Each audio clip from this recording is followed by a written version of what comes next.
Saya akan khotbah tadinya tema yang berbeda, tapi tadi Roh Kudus gerakan untuk khotbah ini. Saya akan bicara tentang hidup bergaul dengan Tuhan. Hidup bergaul dengan Tuhan. Kejadian 5 ayat 22. Kita mau belajar tentang Henok. Kita baca sama-sama. Dan Henok hidup bergaul dengan Allah selama 300 tahun lagi. Setelah ia memperanakan Metusalah dan ia memperanakan anak-anak lelaki dan perempuan. Jadi Henok mencapai umur 365 tahun. Dan Henok hidup bergaul dengan Allah. Lalu ia tidak ada lagi sebab ia telah diangkat oleh Allah. Katakan hidup bergaul dengan Allah. Ternyata manusia itu bisa hidup bergaul dengan Allah. Dan ini dialami oleh Henok. Alkitab tidak banyak menulis tentang Henok, keturunan ketujuh dari Adam.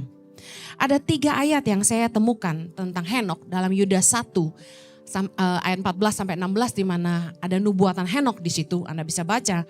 Kemudian ada dalam Ibrani 11 ayat yang kelima yang mengutip hal yang sama, karena iman Henok terangkat supaya ia tidak mengalami kematian dan ia tidak ditemukan karena Allah telah mengangkatnya. Sebab sebelum ia terangkat ia memperoleh kesaksian bahwa ia berkenan kepada Allah. Keren, luar biasa ya. Kemudian dalam Lukas 3 ayat 37 dalam silsilah Tuhan Yesus, nama Henok sekali lagi disebut di situ, anak Yared. Nah, intinya bukan tentang siapa Henok dan apa saja karya-karyanya, tapi yang paling menarik adalah Henok hidup bergaul dengan Allah. Bagaimana kita bisa belajar hidup bergaul dengan Tuhan seperti Henok? Roh Kudus kasih pewahyuan sama saya. Henok ini jadi satu tokoh di hidup saya yang membuat saya belajar pengen hidup seperti Henok. Saya pengen bisa bergaul dengan Tuhan seperti Henok. Nah, Anda tahu dalam hubungan itu ada 5 fase. Yang pertama kita tahu seseorang. Yang kedua kita kenal seseorang. Yang ketiga kita jadi teman dengan orang itu. Yang keempat kita bisa jadi sahabat. Yang kelima kita jadi intim dengan itu. Intimate friend bahasa Inggrisnya. Nah, ketika bicara soal belajar bergaul dengan Tuhan, jangan berhenti di sekedar tahu Tuhan. Jangan sekedar Anda mengenal siapa Tuhan. Tapi mari lebih intim dan bergaul dengan Tuhan. Dalam pergaulan saja, kedekatan itu berbeda ketika kita dengan teman, ketika kita dengan sahabat, dan ketika kita dengan orang-orang yang sangat intim dengan kita. Nah, bagaimana cara bergaul dengan Tuhan? Yang pertama, kita harus tanamkan pemikiran bahwa begini, kita itu bisa berbicara atau berkomunikasi dengan Tuhan di mana saja, kapan saja, dan apa saja. Saya melihat kekristenan bagi banyak orang menjadi sekedar agama. Kekristenan menjadi sangat agamawi karena doktrin-doktrin tertentu yang mengajarkan bagaimana cara kita bisa berkomunikasi dengan Allah. Tanamkan di pikiranmu hari ini. Kalau Anda ingin lebih mengenal Tuhan dari dekat. Anda harus mengerti bahwa Anda bisa berbicara dengan Tuhan kapan saja, di mana saja, dan apa saja. No limit. Gak ada rules, gak ada aturan tertentu. Nah, dimulai dari ingin kenal Tuhan lebih dekat. Aplikasi aja kehidupan kita. Kalau ketika kita pengen kenal seseorang lebih dekat, apa yang kita lakukan? Kita akan bangun komunikasi, betul? Kita minta nomor handphonenya, kita mulai WhatsApp, say hi, apa kabar, kapan bisa ketemuan, kapan bisa ngopi bareng, betul? Apalagi kalau lagi ngejar cewek. Saya perhatiin kalau orang lagi kasmaran, lagi ngejar-ngejar gitu. Pagi good morning. Jam 10 lagi ngapain? Jam 12 makan apa? Betul gak? Jam 3, what doing? Jam 5 udah nanya kapan pulang. Kita bangun komunikasi begitu intens ketika kita berusaha dekat dengan seseorang. Nah, seberapa sering Anda bicara dengan Tuhan menunjukkan niatmu untuk dekat dengan Tuhan. Masalahnya gini, kita itu gak boleh bikin komunikasi sama Tuhan itu jadi kaku dengan aturan-aturan tertentu. Kita bisa ngomong sama Tuhan tuh kapan aja, di mana aja, dan apa saja. karena aturan-aturan ini kita berpikir kita hanya nunggu waktu saat teduh untuk ngomong sama Tuhan. Saat teduh tiap orang kan beda-beda. Kalau pagi gak keburu malam, bener gak? Nah, kita ngumpulin semua problema kita di waktu saat teduh. Kita kesel saat ini sama orang, kita tunggu nanti malam baru ngomong sama Tuhan. Nah, nanti malam kita mau ngomong sama Tuhan, kita udah kecapean. Kita tidur deh. Kita pikir besok pagi aja lah. Kita besok pagi buru-buru ke kantor. Gak keburu ngomong sama Tuhan. Paling bilang, Tuhan good morning, terima kasih buat hari ini, sertai saya, amin. Akhirnya kita gak pernah ngomong sama Tuhan karena kita sibuk. Nah, Yesus mengajarkan kita cara berkomunikasi dengan Bapa.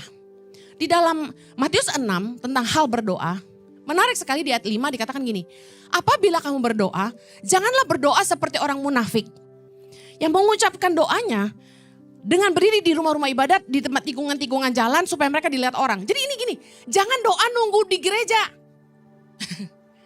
Jangan nunggu doa tuh kalau di persekutuan aja. Nunggu dilihat orang, ngapain? Jadi sebenarnya kebutuhan kita berbicara dengan Allah itu di mana saja. Gak ada hubungannya sama orang. Jangan karena kakak rohani bilang, absen loh ya, kamu laporan loh ya, buku saat teduhmu gitu. Oh kita terpaksa di saat teduh karena takut dicek buku saat teduhnya. Enggak gitu. Jangan kayak orang munafik. Kemudian menarik di ayat ke-7 dibilang gini, lagi pula dalam doamu itu janganlah kamu bertele-tele. Seperti kebiasaan orang yang tidak mengenal Allah.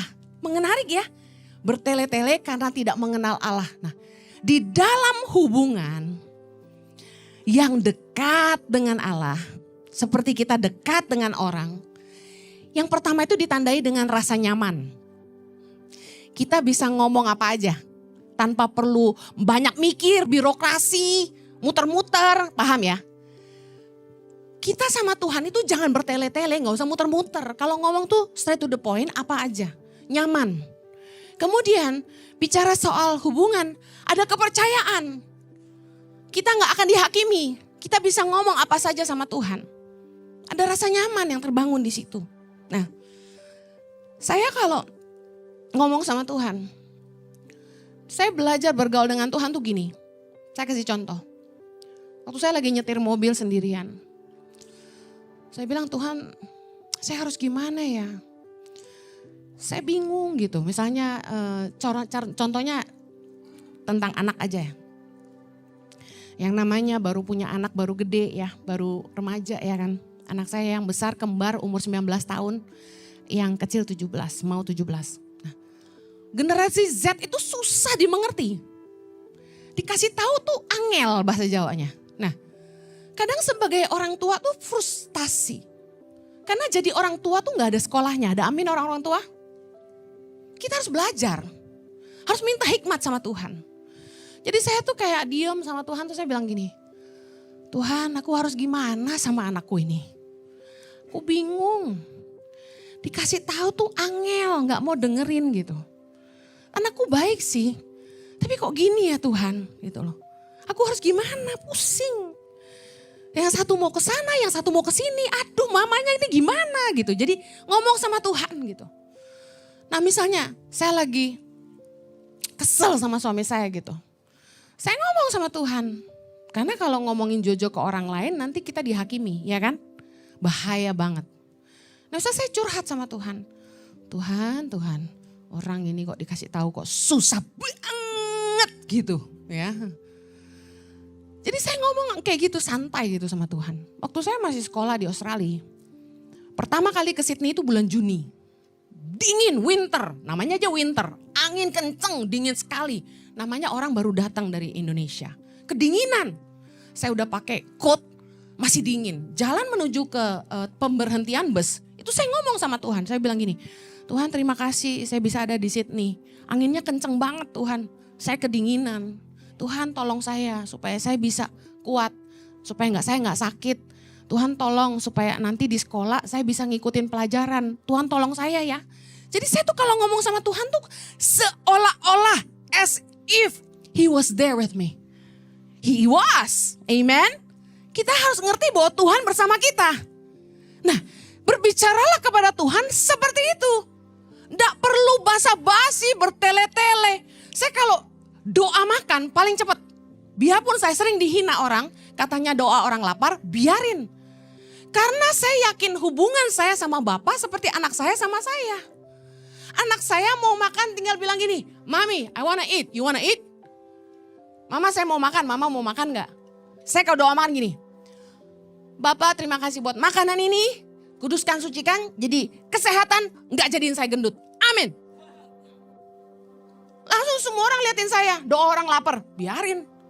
Saya kalau Jojo udah lempar-lempar orang lain yang pimpin doa makan, itu saya udah gini, laler udah banyak nih. Dia doain gini, Tuhan, Bapa kami yang di sorga, terima kasih buat makanan ini. Berkati janda-janda, anak-anak fakir miskin yang belum bisa makan seperti kami. Mereka yang berada di pelosok-pelosok Indonesia. Terima kasih Tuhan. Juga kami berdoa untuk hamba-hambamu di seluruh Indonesia ini. Yang mungkin susah makan, kasih mereka makan Tuhan. Saya mikir gini, lu doa makan apa doa syafaat? Beda. Bukan gak boleh doain orang, tapi waktunya gak tepat, kita lapar. Ada amin? Masa anak saya mau makan aja, Mami, I thank you for bringing the food on the table for me. You have worked so hard, you preach so long for us to eat. Thank you, Mami. And the food is so good and make us healthy. Dia kalau sampai kayak gitu, saya pasti bilang gini, are you okay? Lu kenapa? Ngerti gak sih? Yesus ngajarin kita loh, jangan bertele-tele. Udah, jangan basa-basi. Ngomong aja, ada amin?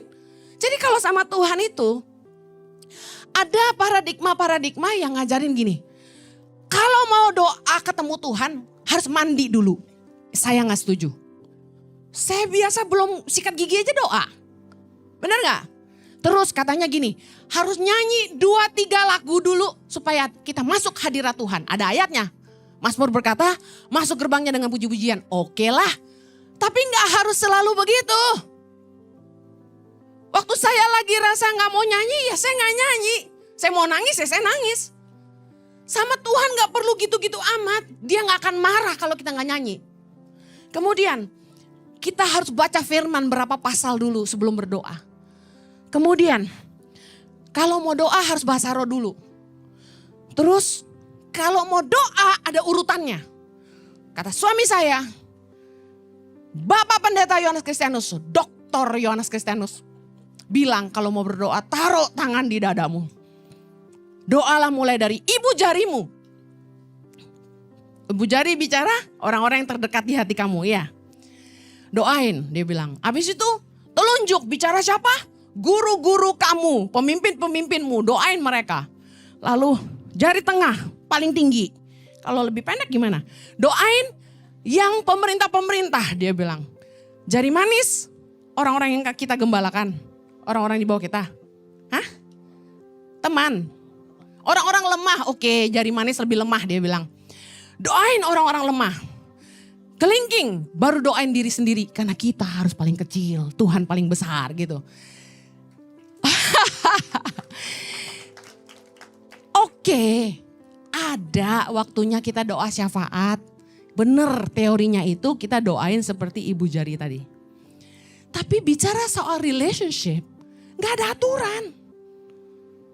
Masa Jojo bikin aturan misalnya.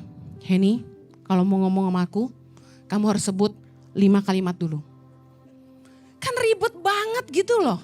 Sama Tuhan gak gitu. Hidup bergaul dengan Tuhan, itu gak ada aturan dan waktu tertentu.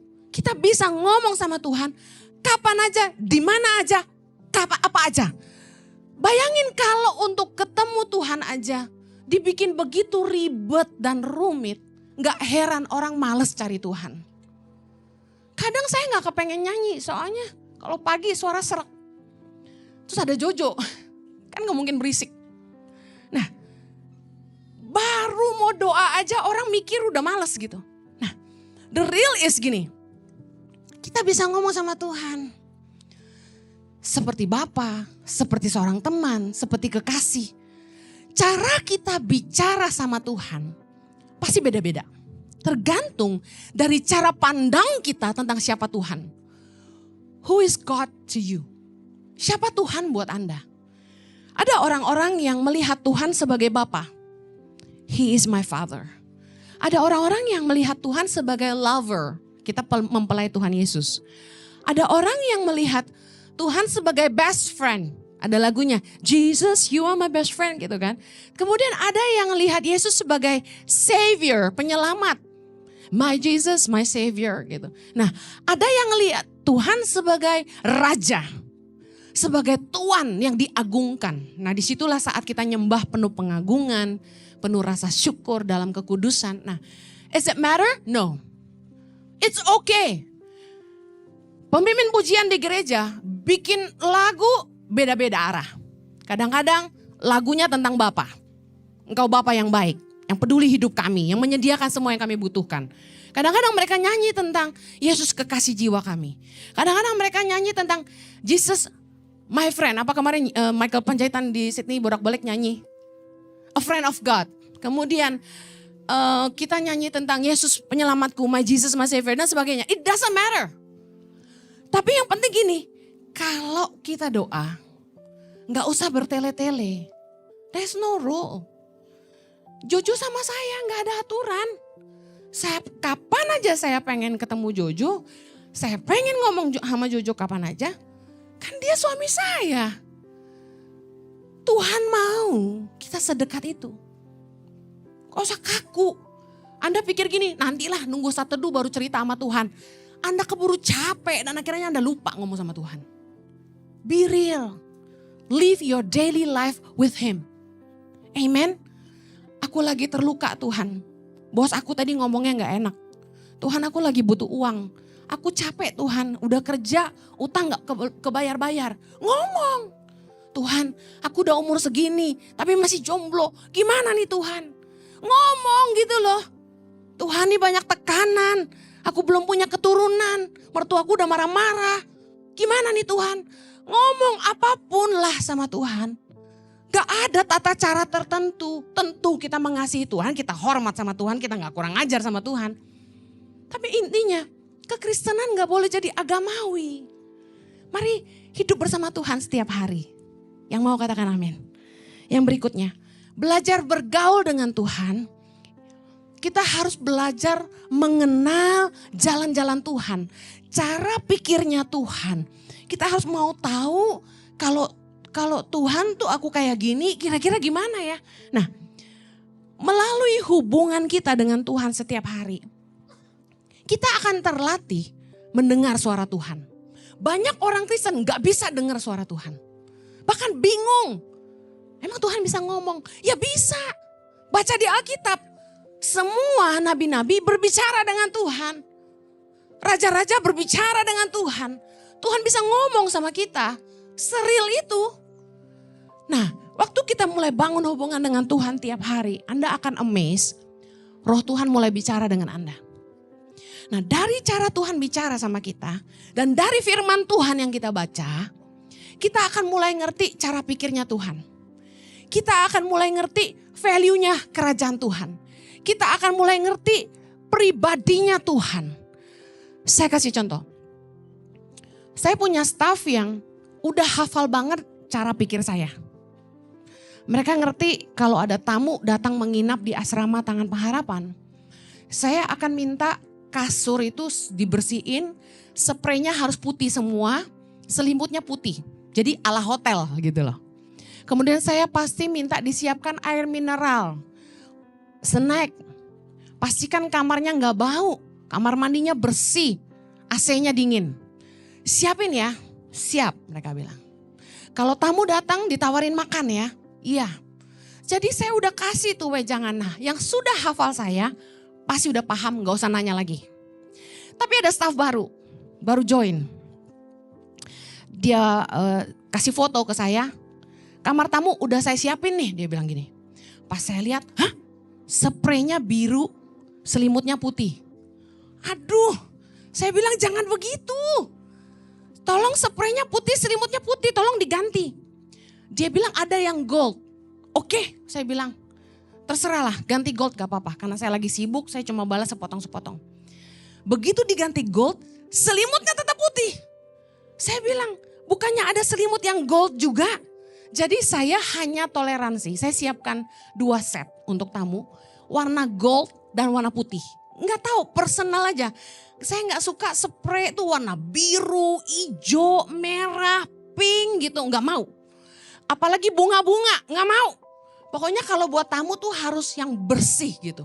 Putih atau gold. Gold kan elegan gitu kan. Waktu dia pasang bolak-balik salah. Di situ Roh Kudus kayak kasih pewahyuan buat saya.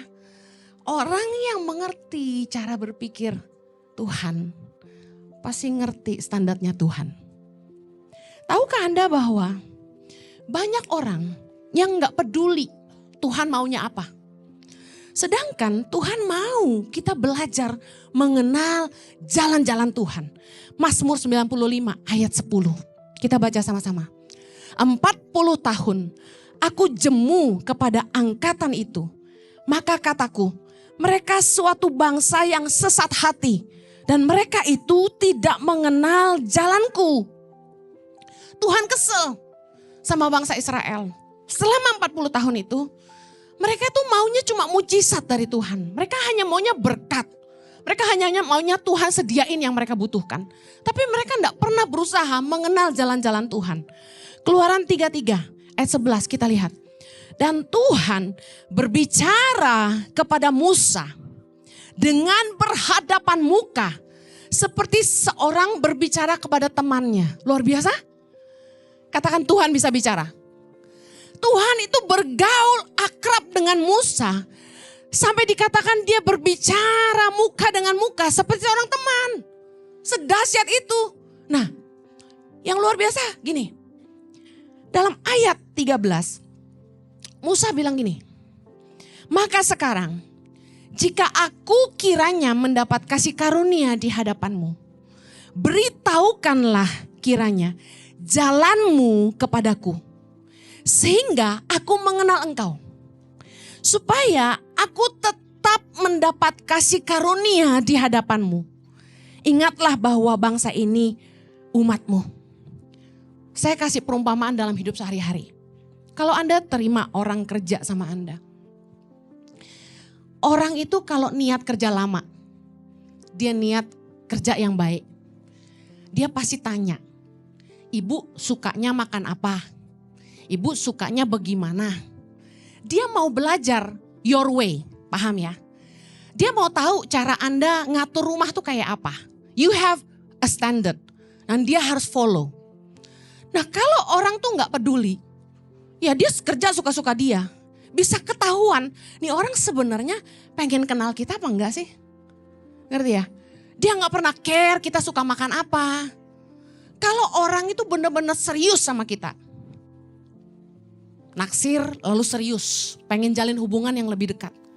Dia pasti pengen tahu cara berpikir kita. Dia pengen tahu preference kita apa. Kalau makan es krim sukanya vanilla, strawberry, coklat. Tanya dong. Misalnya gini, kita gak suka makan pete tapi diajak makan pete. Gak cocok. Orang kalau niat deket pasti paling enggak dia pengen tahu lebih banyak tentang orang itu. Nah sama Tuhan juga sama. Kalau kita pengen kenal Tuhan, kita mau baca firman. Kita harus coba ngerti cara pikir Tuhan. Baca dong dari Matius sampai ke Kisah Rasul. Supaya Anda tahu Yesus tuh pribadinya seperti apa sih. Apa sih yang jadi kerinduan Yesus. Nah dalam Mazmur 103 ayat ke-7. Terlihat perbedaan dengan sangat jelas. Ia Tuhan telah memperkenalkan jalan-jalannya kepada Musa. Perbuatan-perbuatannya kepada orang Israel. Perhatikan, jalan-jalannya kepada Musa. Tapi perbuatan-perbuatannya kepada orang Israel. Banyak orang Kristen yang seperti orang Israel. Mereka gak sungguh-sungguh mau mengerti jalan-jalan Tuhan. Mereka cuma peduli gini, yang penting gue sehat, banyak berkat, gue selamat, semua tersedia, doa gue dijawab Tuhan. Amin. Orang-orang yang cuma peduli berkat-berkat Tuhan tapi tidak peduli sama si pemberi berkat. Begitu dapat masalah, tekanan, cobaan, pasti gak akan kuat. Makanya mereka makan mana mereka ngomel. Kok gak ada daging? Begitu ngadapin diburu sama musuh, mereka marah. Ketika lihat tanah Kanaan, banyak raksasa, mereka marah. Berontak sama Tuhan. Langsung kumpulin emas-emas, bikin lembu emas. Menyembah berhala. Gak ada setia-setianya. Kenapa? Karena mereka gak kenal Tuhan. Mereka cuma peduli perbuatan Tuhan. Nah, saya senang sama Musa. Musa bilang gini, dalam Kejadian 33 ayat 14. Lalu ia berfirman, aku sendiri hendak membimbing engkau dan memberikan ketentraman kepadamu. Berkatalah Musa kepadanya.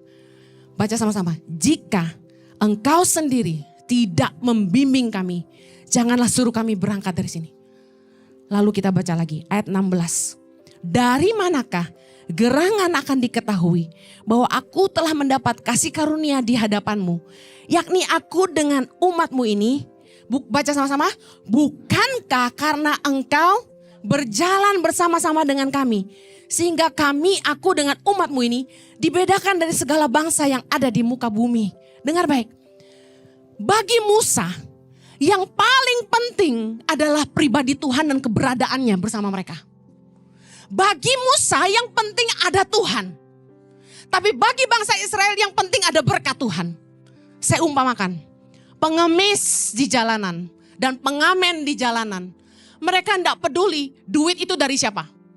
Yang mereka peduli topi mereka penuh, kaleng mereka penuh. Bisa paham? Do they care who gave? No. Yang penting goalnya tercapai, kalengnya penuh, topinya penuh, ada berkat. But they don't care who gave. Orang Kristen kayak gitu. Kita kadang-kadang tanpa rasa dan tanpa kita sadari, roh Tuhan meninggalkan kita. Dan kita tidak tahu. Karena yang kita kejar cuma berkatnya dan bukan kehadirannya. Perbedaan bangsa Israel dan Musa adalah gini.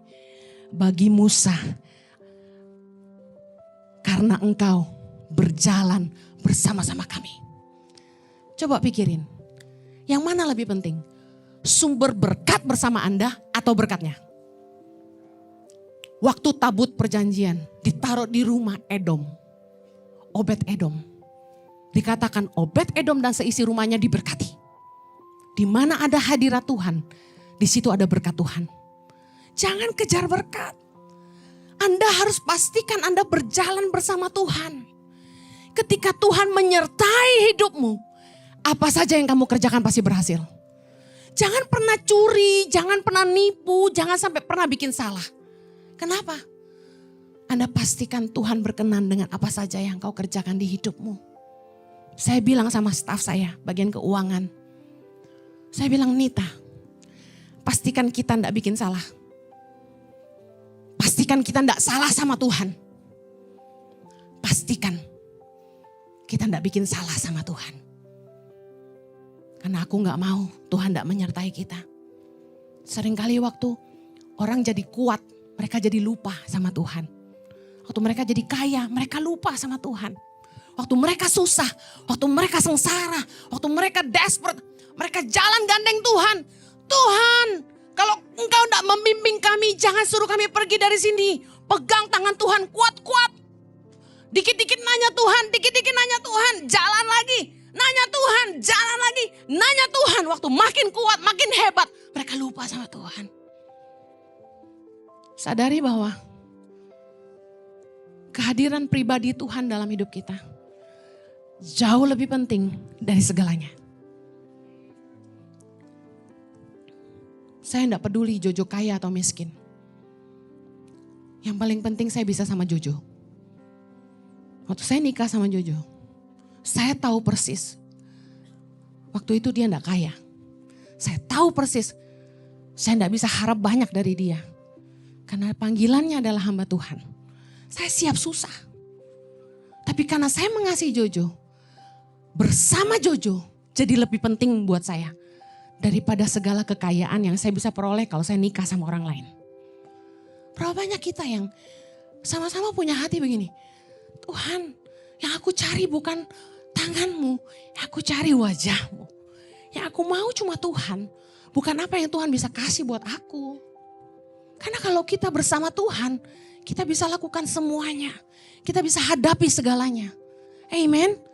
Penyertaan Tuhan adalah yang terpenting di hidup kita. Mari kenali Tuhan, ngertilah jalan-jalannya. Yang terakhir, bagaimana kita belajar bergaul dengan Tuhan.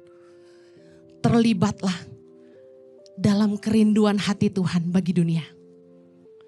Anda tahu bahwa Tuhan punya kerinduan di dunia ini? Ambil bagianlah dalam misinya Tuhan bagi dunia. Saya ingin kasih perumpamaan ini luar biasa, Roh Kudus kasih pewahyuan buat saya. Keluaran 33 ayat 19b bilang gini. Aku, kata Tuhan, akan memberi kasih karunia kepada siapa yang kuberi kasih karunia. Dan mengasihani siapa yang kukasihani. Nah, seringkali orang tuh iri hati waktu melihat Tuhan memberikan favor lebih buat orang lain. Kain aja iri sama adiknya Habel, betul? Kita iri waktu pemimpin memberi favor lebih buat seseorang. Tuhan kasih saya pewahyuan begini. Orang-orang yang dapat favor khusus, kasih karunia khusus dari kita. Pastilah 3, yang pertama. Orang-orang yang terdekat dengan kita. Orang yang dekat di hati kita. Seperti contoh, kita keluar negeri. Yang kita ingat beliin oleh-oleh pasti yang terdekat sama kita, betul? Favor. Yang kedua, orang-orang yang kita tahu mereka paling peduli sama kita dan mereka berjuang bersama kita. Bicara apa? Staff-staff, pengerja-pengerja, pemimpin-pemimpin yang berjuang bersama kita. Mereka ada di hati kita. Favor. Tiap kali saya pulang dari manapun, mereka pasti dapat oleh-oleh. Yang berikutnya, orang-orang yang setia sama kita dan tidak meninggalkan kita waktu kita susah. Mereka akan selalu di hati kita. Betul? Listen, Tuhan bilang gini, kalau kita mau dapat favornya Tuhan, kita harus terlibat dalam pekerjaan Tuhan. Dalam apa yang menjadi misi Tuhan di dunia ini. Anda lihat tangan pengharapan dari kecil, dari 0. Dan benar-benar Tuhan membuktikan di depan mata semua orang, Tuhan menyertai tangan pengharapan. Kita gak punya konglomerat yang gandeng tangan dan bilang gini, setiap bulan saya kasih 1 M ya, gak ada. Saya kasih 100 juta ya, gak ada, benar. Orang tanya saya, siapa donatur orang besar di belakang tangan pengharapan? Siapa orang hebat di belakang tangan pengharapan? Saya bilang saya gak punya orang hebat, saya punya Tuhan yang dahsyat. Amen. Kenapa saya nggak takut sama manusia? Karena nggak ada dia, tangan pengharapan tutup. Nggak ada. Kenapa? Karena Tuhan yang kerja. Tuhan yang buka jalan. Tuhan yang kirim orang-orang. Katanya auditor kita, tangan pengharapan tuh nggak punya gajah-gajah, punyanya semut-semut kecil. Artinya apa? Gue juga nggak maksud. Tapi intinya nggak apa-apa, nggak ada konglomerat. Tapi kita disertai Tuhan dengan berbagai mujizat. Lewat orang-orang yang setia sama Tuhan. Yang peduli sama nasib bangsa ini. Dan bisa lihat bahwa apa yang tangan pengharapan kerjakan adalah investasi buat generasi ke depan. Kekristenan harus jadi bukti nyata kasih Tuhan bagi bangsa kita. Sudah terlalu lama kita main gereja-gerejaan. Kita harus bisa buktikan sama dunia bahwa Tuhan itu hadir di tengah-tengah kita. Bahwa di dalam kekristenan ada kasih Tuhan yang peduli sama orang-orang yang tidak diperhitungkan. Nah, saya mau katakan gini, tidak mungkin kita memberitakan tentang Tuhan tanpa kesaksian dan bukti tindakan. Dan saya bersyukur waktu Tuhan izinkan Ici berdiri sampai hari ini, saya lihat kesetiaan Tuhan yang gak pernah selesai menyertai kami, melihat bagaimana Tuhan mendatangkan jemaat yang mendukung visi yang Tuhan beri buat gereja ini. Bagaimana kita semua rame-rame bisa nolong Indonesia. Karena saya sama Jojo berdua gak bisa. Saya butuh keluarga, saya butuh Anda semua. Ambil bagian. Saya kasih tahu, kita gak cari cuan. Saya udah pernah cerita. Waktu kita ibadah online, persembahan segini. Waktu kita buka ibadah onsite, persembahan kurang dikit. Padahal kalau ibadah onsite, otomatis pengeluaran lebih besar. Tapi saya udah bilang, enggak apa-apa. Saya enggak cari cuan. Yang saya lihat begini, Tuhan kumpulin orang-orang yang sevisi dengan kami di sini. Tangan Pengharapan. Waktu pandemi, kita kasih makan 6.000 anak di seluruh Indonesia. Guru 160. Sekarang sejak ICI berdiri 2 tahun, kita kasih makan 7.700 anak-anak. Di 110 titik di seluruh Indonesia yang tadinya cuma 70. Dan hari ini kita punya 250 lebih guru di seluruh Indonesia. Sejak ICI berdiri. Membuktikan Tuhan kirim jemaat yang memang sevisi. Tuhan akan menyertai orang-orang yang peduli sama kerinduannya Tuhan. Kalau Anda ingin hidupmu disertai Tuhan, terlibatlah dalam apa yang Tuhan mau kerjakan di dunia ini. Saya percaya, kenapa Tuhan menyertai Tangan Pengharapan? Karena Tangan Pengharapan pekerjaan Tuhan, bukan visi saya pribadi.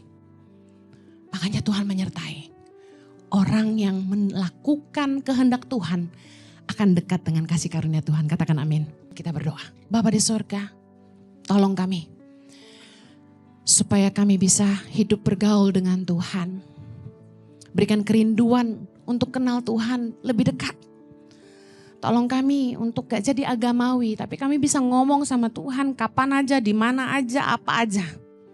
Gak basa-basi, gak ada aturan. Kami tahu Engkau Bapa kami yang mengasihi kami.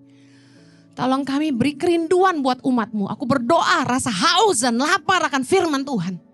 Yang membuat kami rindu untuk mengenal jalan-jalan Tuhan. Juga hamba-Mu berdoa Tuhan, agar umat-Mu peduli kepada hati-Mu. Apa yang jadi kerinduan-Mu. Apa yang jadi misimu buat dunia ini. Biarlah mereka boleh ambil bagian di dalamnya. Dan berjuang bersama-sama dengan Tuhan. Terima kasih. Seiringnya berdoa kasih karunia-Mu menyertai mereka semua. Di dalam nama Yesus. Yang percaya sama-sama katakan. Amen.